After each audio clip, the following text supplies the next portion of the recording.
Class 12th business study अपना topic है contract act. हमने कॉन्ट्रैक्ट एक्ट से रिलेटेड अपनी पिछली क्लास में कॉन्ट्रैक्ट एक्ट अनुबंध अधिनियम का अर्थ और उस वैध अनुबंध के कुछ लक्षण समझे थे। आज की इस क्लास के अंदर हम कुछ ऐसे इम्पोर्टेंट पॉइंट्स या इम्पोर्टेंट वर्ड समझेंगे जो इस एक्ट से रिलेटेड होते हैं। तो सबसे पहला शब्द है आपके पास में एग्रीमेंट, ठहराव। देखिए ठहराव क्या होता है। तो ठहराव एक ऐसा वचन है जिसमें किसी व्यक्ति द्वारा दिए गए प्रस्ताव की स्वीकृति से उत्पन्न होता है। देखिए एक बात करते हैं वचन है, सबसे पहले हम कहते हैं प्रस्ताव प्लस स्वीकृति जिससे आपका वचन बनता है। वचन में जब आप प्रतिफल जोड़ते हो तब आपका ठहराव होगा।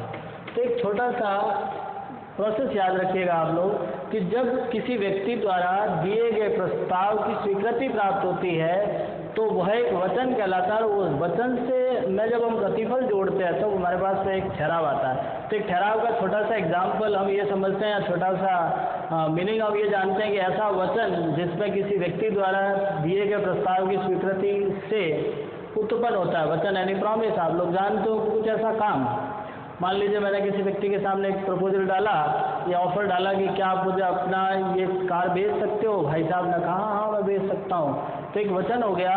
मैंने उन्हें कहा कि मैं आपकी कार 5 लाख रुपए में खरीदना चाहता हूँ। तो जो 5 लाख रुपए उसका प्रतिफल है, जब इस किसी व्यवहार या किसी प्रस्ताव के अंतर्गत किसी व्यक्ति की स्वीकृति प्राप्त हो गई, साथ में हमने अपना प्रतिफल बता दिया, तो ऐसी कंडीशन में जो वचन क्रिएट हुआ वही वचन हमारा एक प्रकार से ठहराव कहलाता है। पॉइंट आता है सेकंड, वैध अनुबंध। वैध यानी वैलिड।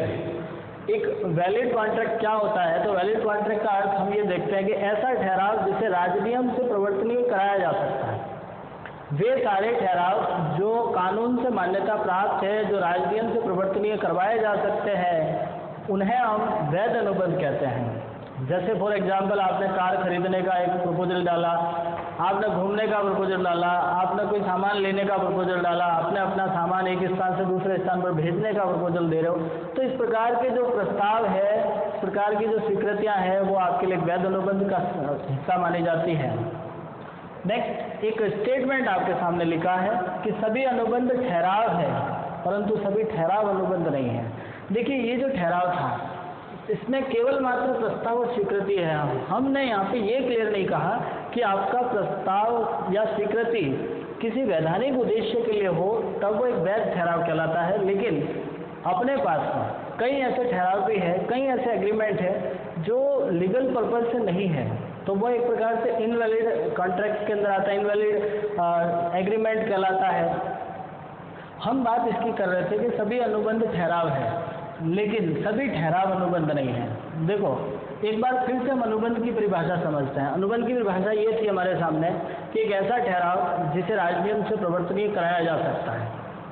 ऐसा ठहराव जिसे राजनियम से प्रवर्तनीय कराया जाता है वह अनुबंध कहलाता है। मतलब हमारे पास जितने भी अनुबंध होंगे उसमें ठहराव तो होगा, क्योंकि बिना ठहराव के आपका अनुबंध हो ही नहीं सकता।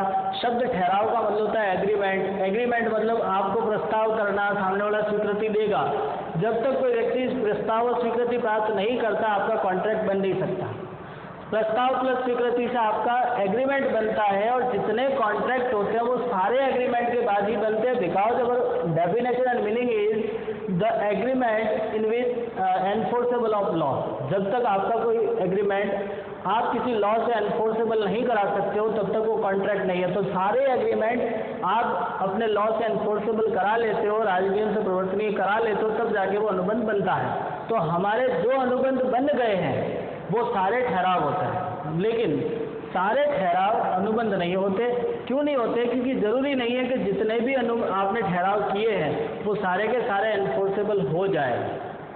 मान लीजिए किसी एक पर्सन ने बी पर्सन को कहा कि मैं आपको 5 लाख रुपए देता हूँ, सी का मर्डर करना है। ठहराव तो हो गया क्योंकि वहाँ प्रस्ताव दिया, स्वीकृति दी, प्रतिफल भी है, लेकिन वैधानिक रूप से वह अमान्यता प्राप्त है।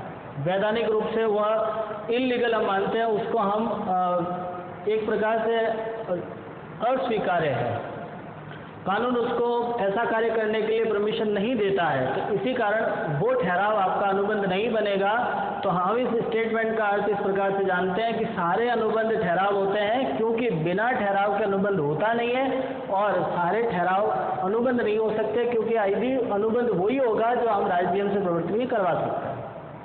नेक्स्ट आता है व्यर्थ ठहराव। जस्ट 2 मिनट पहले जो मैं आपको समझा रहा था उसी पॉइंट को वापस हम डिस्कस करते हैं कि ऐसे ठहराव जिसे हम राज्य नियम से प्रवर्तनीय नहीं करा सकते हैं।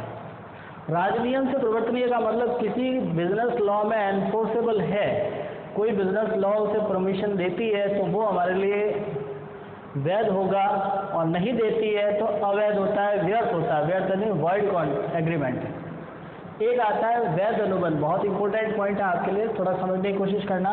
इसको बोलते हैं वॉइड कॉन्ट्रैक्ट। ऐसे अनुबंध जो करते समय तो वैध थे, जब आपने किया उस समय वैध था, लेकिन किसी परिस्थिति के कारण वो व्यर्थ हो जाता है। फॉर एग्जाम्पल, मान लीजिए 2 पर्सन है ए और बी। ए ने बी से कहा कि आप मेरा माल जयपुर लेकर जाइए। ए ने बी को कहा आप मेरा माल जयपुर लेकर जाइए। मान लीजिए उसके ट्रांसपोर्टेशन की फैसिलिटी थी, उसने कहा चलो कोई बात नहीं, आप मुझे 10,000 रुपये किराया दे देना। बात हो गई है। देखिए, ए ने इसके सामने प्रस्ताव रखा, स्वीकार कर लिया, साथ में प्रतिफल भी था, मतलब अभी तक आपका ये एक वैलिड कॉन्ट्रैक्ट होता है। क्यों है? क्योंकि माल लेके जाना कोई गलत बात नहीं है, कि अच्छा सही पॉइंट है, आप राज्य नियम से प्रवर्तनीय करा सकते हैं। आपने भेज दिया, लेकिन कॉन्ट्रैक्ट तो हो गया, जब कर रहे थे अनुबंध करते समय तो वैध था, लेकिन बाद में परिस्थितियों के कारण व्यर्थ हो जाता है। परिस्थिति ऐसी आ गई कि मान लीजिए बी की गाड़ी खराब हो गई, जिस दिन आपको माल भेजना था बी की गाड़ी खराब हो गई, तो अब आपका अनुबंध था वो व्यर्थ हो गया, क्योंकि बी लेके नहीं जा सकता है, वो उस पूरा नहीं कर सकता है। तो ऐसी स्थिति में आपका अनुबंध व्यर्थ होता है। तो हम कह सकते हैं ये कि जब आपका अनुबंध किया था उस समय वैध था, सही था, लेकिन किसी परिस्थिति के कारण, किसी ऐसी सिचुएशन के कारण आपका अनुबंध व्यर्थ हो जाता है, उसे कहते हैं अपन व्यर्थ अनुबंध। हमारा समझ में आ रहा है आपको हम क्या कह रहे हैं? वापस समझते हैं व्यर्थ अनुबंध। व्यर्थ अनुबंध का मतलब ऐसे अनुबंध जो करते समय वैध थे, जिस समय आपने अनुबंध किया उस समय तो वैध था, लेकिन किसी परिस्थिति के कारण कुछ ऐसी कंडीशन हमारे सामने क्रिएट हो गई जिसके कारण आपका अनुबंध व्यर्थ हो गया, उसे हम कहते हैं व्यर्थ अनुबंध। एक आता है व्यर्थनीय अनुबंध, व्यर्थनीय ठहराव, voidable contract, voidable agreement.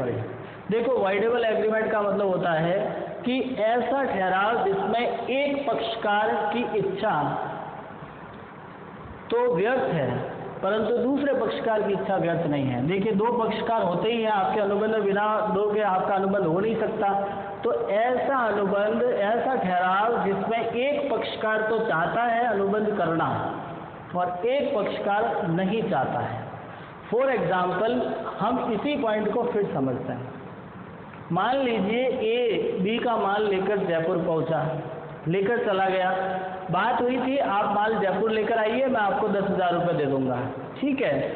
B अपना माल ए का लेकर जयपुर गए, जब जयपुर पहुंचा तब पता चला कि ए की मृत्यु हो गई, ए की डेथ हो गई, तो एक पक्षकार तो वैसे समाप्त हो गया। अब नुकसान किसका हुआ? बी का, क्योंकि ये तो माल लेके आया लेकिन पैसा नहीं दिया इसको, तो अभी पैसा आया नहीं है। तो यहाँ पर जो बी है वो पीड़ित पक्षकार कहलाता है। समझ में आ रहा है क्या कह रहा हूँ? तो पीड़ित पक्षकार ही कंप्लेन कर सकता है, सामने वाला नहीं। अब ए का तो कोई रोल ही नहीं है, ये तो चला गया, अब ए का तो बात ही खत्म हो गया। अब ए का परिवार चाहे तो पैसा दे, नहीं तो नहीं भी दे, जरूरी थोड़ी ना है, क्योंकि एग्रीमेंट तो ए ने किया था, उसकी फैमिली ने थोड़ी ना किया था। तो हम यहाँ पे ये समझते हैं कि पीड़ित पक्षकार अब वो चाहता है कि मैं पैसा लूँ या ना लूँ, दोनों ही बात है। अब उसके दिमाग में प्रश्न चल रहा है कि यार अब क्या करें, वैसे तो मर गया है, मैं आ ही रहा था, माल लेके आ गया हूँ, अब इस स्थिति में मैं उनके घर वालों से पैसे मांगता हूँ तो थोड़ा सा अजीब लगता है। बाई दी वे भी पैसा नहीं मांगे तो वो अनुबंध व्यर्थनीय हो जाता है। मतलब एक की इच्छा तो अनुबंध रखने की है, दूसरा व्यक्ति उसको नहीं रखना चाहता, तो उसे कहते हैं व्यर्थनीय ठहराव। नेक्स्ट आता है अवैध ठहराव, इनवैलिड कॉन्ट्रैक्ट, इनवैलिड एग्रीमेंट। तो ऐसा ठहराव जो स्पष्ट या गर्भित रूप से, 2 शब्द आते हैं, एक तो स्पष्ट, एक आता है गर्भित। स्पष्ट का मतलब जैसे लिखित या मौखिक, जो क्लियर होते हैं, और गर्भित यानी किसी हाव भाव से, इशारे से किसी भी प्रकार का कोई ठहराव हो जो कानून द्वारा वर्जित माना गया है, विधि के विरुद्ध माना गया है। जैसे आप 18 वर्ष से कम उम्र के व्यक्ति के साथ में अनुबंध करना चाहते हो, पागल के साथ करना चाहते हो, दिवालिया घोषित के साथ करना चाहते हो, तो इस प्रकार के जितने भी एग्रीमेंट होंगे तो वो डायरेक्टली व्यर्थ ही माने जाते हैं। तो ये कुछ नॉर्मल पॉइंट्स है। इसके अलावा आगे के जो पॉइंट है हम आगे वाली क्लास में समझेंगे। उम्मीद करता हूँ आपको समझ में आया होगा। ट्राई कीजिएगा, यदि कोई समस्या है तो आप जरूर बात कीजिएगा। धन्यवाद।